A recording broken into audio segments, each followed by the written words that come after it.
Hello dear student, কেমন আছো? I hope প্রত্যেকে শুধু ভালো নয়, ভীষণ ভালো আছো। স্ক্রিনের ওপরে একটা প্রশ্ন দেখা যাচ্ছে, তাই না?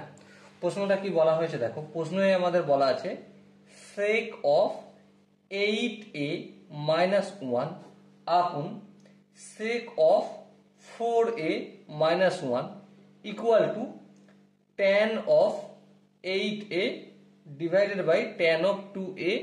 এটা আমরা স্টেপ বাই স্টেপ প্রমাণ করব। ওকে, কোনো স্টেপ জাম্প করব না, ধীরে ধীরে প্রতিটা স্টেপ অনুযায়ী আমরা কাজ করব, আগে বাড়বো। তো দেখো sec অফ 8a এটাকে আমরা কি বলতে পারি?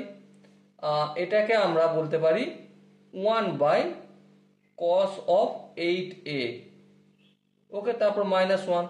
আর sec অফ 4a এটাকে আমরা কি বলতে পারি? 1 বাই cos অফ 4a আর -1। ওকে, এরপর আমরা এলসিএম নিতে পারি। হ্যাঁ, এলসিএম নিলে কি হবে দেখো, উপরটার কাজটা প্রথমে করি, এই উপরের কাজটা।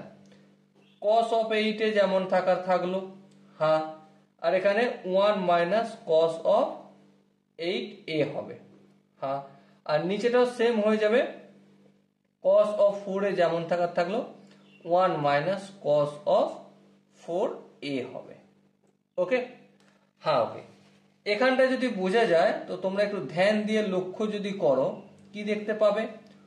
1 মাইনাস কস অফ 8a লিখলাম, আর এই cos 8a টা নিচে চলে আসলো। হ্যাঁ, ঠিক। এবারে এই যে বড় করে ডিভাইড আছে এটাকে আমি মাল্টিপ্লের আকারে লিখলাম। লেখার পর কি করব? cos অফ 4a টা এই উপরে লিখলাম, আর নিচে 1 মাইনাস cos অফ 4a টা লিখলাম। ওকে, এর পরের স্টেপে কি করা যায় দেখো। এর পরের স্টেপে একটা কথা ভেবে দেখো, cos of 2 theta equal to কি বলি আমরা? 1 মাইনাস 2 সাইন স্কোয়ার থিটা। হ্যাঁ, ঠিক। তাহলে এবার বলো, এই -2 সাইন স্কোয়ার থিটাটা অপোজিট দিকে নিয়ে আসলে কি হবে? 2 into sine square theta equal to 1 minus cos of 2 theta. এবার এখানে দেখো 8 থিটা রয়েছে, তার মানে 1 মাইনাস cos অফ 8 থিটা যদি লিখি তাহলে এখানে 4 গুণ, তাহলে এখানটাও কি হয়ে যাবে? 2 ইন্টু সাইন স্কোয়ার 4 থিটা হবে। হ্যাঁ, তার মানে এখানটার বদলে আমি কি লিখতে পারি? 2 into sine square 2 into sine square 4a লিখতে পারি। চলো লিখলাম। নিচে কি আছে? যেমন cos অফ 8a আছে তেমন cos অফ 8a রেখে দাও, আপত্তি নেই। উপরে দেখো cos অফ 4a আছে, হ্যাঁ, cos of 4a K cos of 4a রাখতে দাও।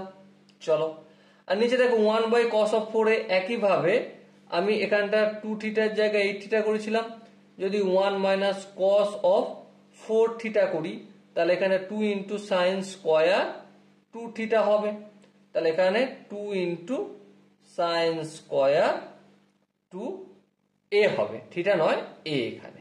ওকে, এখানটা আই হোপ প্রত্যেকের বোঝা গেছে। দেখো, এর পরের স্টেপে আমরা যে কাজটা করব একটু তোমাদের কাছে খটকা বলে মনে হতে পারে। যেমন ধরো cos অফ 8a এটা যেমন আছে রেখে দিলাম, cos অফ 8a। আচ্ছা, উপরে একটা কাজ করি, সাইন অফ 8a আমরা আনলাম। ভুল করেছি? হ্যাঁ, ভুল করেছি। ঠিক করতে গেলে কি করতে হবে? নিচে আনতে হবে সাইন অফ 8a। আর উপরে যেমন ইন্টু 2 সাইন স্কোয়ার, এবার সাইন স্কোয়ার 4a এটা আমি এভাবে লিখি, কোনো আপত্তি আছে? না, কোনো আপত্তি নেই।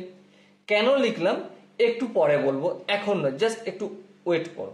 ওকে, এবারে দেখো এখানে যেমন cos অফ 4a আছে তেমন cos অফ 4a রেখে দিলাম, আর এখানে দেখো কি আছে? 2 আছে, সাইন স্কোয়ার 2a। আচ্ছা, সাইন স্কোয়ার 2a টা থাক, সাইন স্কোয়ার 2a আমি এখন আপাতত কিছু করব না। এরপর এখানটা দেখো কি পেয়েছি আমরা? Sign 8a by cos 8a, তো অবভিয়াসলি tan অফ 8a হবে। হ্যাঁ, ঠিক। ইন্টু দেখো এখানটা সাইন 8a এর পরিবর্তে আমরা কি লিখতে পারি? 2 into sign of 4a into cos of 4a। হ্যাঁ, ঠিক, নো প্রবলেম। আচ্ছা, উপরে দেখো 2 যেমন আছে তারপর সাইন অফ 4a পুরো ব্র্যাকেটের ভিতরে, তাহলে এটা কি হবে 2 into sign of 2a into cos of, আচ্ছা না এটা করার তো দেখতে পাচ্ছি প্রয়োজন নেই, কিছু করতে হবে না, রেখে দাও যেমন আছে, ঠিক আছে। 2 ইন্টু সাইন স্কোয়ার 4a, ওকে। আর নিচে এটা ছিল কি ছিল 2 ইন্টু সাইন স্কোয়ার a, আর উপরে কস অফ 4a যেমন ছিল রেখে দাও, কস অফ 4a। এবার তোমরা ধ্যান দিয়ে যদি লক্ষ্য করো কয়েকটা জিনিস দেখতে পাবে, কি নিচের 2 উপরের 2 কেটে যাবে, হা কাটবে। আচ্ছা সাইন স্কোয়ার 4a এখানে সাইন 4a, সাইন 4a কাটলো, এখানে স্কোয়ারটা কাটলো, হা কাটলো। কস অফ 4a এই কস অফ 4a কাটবে, হা কাটবে। তাহলে কি বেঁচে রইল দেখো, tan of 8a multiple by sine 4a square তো কেটে গেছে। তাহলে উপরে আমি সাইন 4 এর পরিবর্তে যদি 2 into sign 2a into cos of 2a লিখি, বলো কোনো আপত্তি রয়েছে? আই হোপ আপত্তি হওয়ার কথা নয়। আর এখানে 2 ইন্টু সাইন স্কোয়ার যেমন আছে লিখে রেখে দাও, 2 ইন্টু সাইন স্কোয়ার এ যেমন আছে রেখে দিলাম। এবার লক্ষ্য করো, আমি যদি ভুল করে এখানে সাইন 2a আনি, কারো কি কোনো আপত্তি আছে? হ্যাঁ আপত্তি আছে, তুমি আনবে কেন, তাই না? তো এর পরিবর্তে ভুলটা শুধরাতে গেলে কি করতে হবে আমাকে, উপরে একটা সাইন 2a আনতে হবে। চলো আনলাম। এরপর এখানটা দেখো, এখানটা কি বেনে গেছে লিখে দিই, এইটাই যেমন ছিল এখানটা বেনে গেছে কট অফ 2a, বেশ। তারপর কি আছে 2 into sign 2a into sign 2a, তাহলে উপরটা বেনে গেছে 2 ইন্টু সাইন স্কোয়ার 2a, আর নিচেটা 2 ইন্টু সাইন স্কোয়ার a।